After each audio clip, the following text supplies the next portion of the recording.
همین جای بخارا با هفت پیر است. هفت پیره هفتمشون حضرت بهادر نقشبند.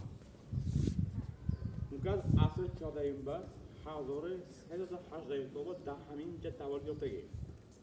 دور اینجا قشلاقنامش قشلاق هندوان بود.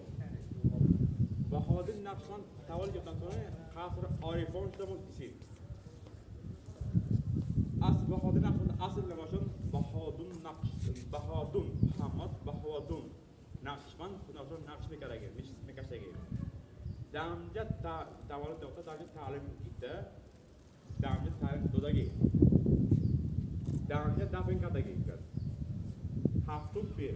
اتوار پیداگر اونجا واسه کردگی کدام سالی من مرام اگر من خبر نکردم دیگه هم که ماست دیگه. لیکن کمدارایی بخورو اونجا پیر ده اینجا مسجد مدرسه ساختگی. یکم مسجد انجا. این اصل شان زایم با عبدالفایز اسکندر خان کته عبدالله خان اینجا مسجد برپا کردن سالی مادر عبدالله خان دیگه.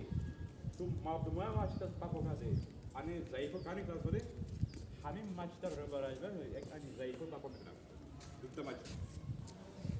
اصل هر دیگه آمدن دنده یک مدرسه مدرسه خارمانه. دوتا مسجد داره اصل نوزدهم با مانگت دولتمان امیر مظفر خان دولتمان سعید اینجا یک دو مسجد ani مردم یک مسجد ani زنانه.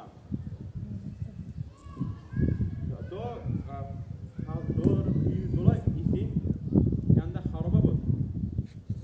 یکم پرزنت ما اسلام کاریو ایسین آنان سومه ریکانستروکت میکنیم ده. اینجا ریکانستروکت کرده. 250 تا عائله اینجا کشانده خاندانش ویران کرده اینجا باغ کردن. رازیانه 250 تا عائله رازیانه اینجا را.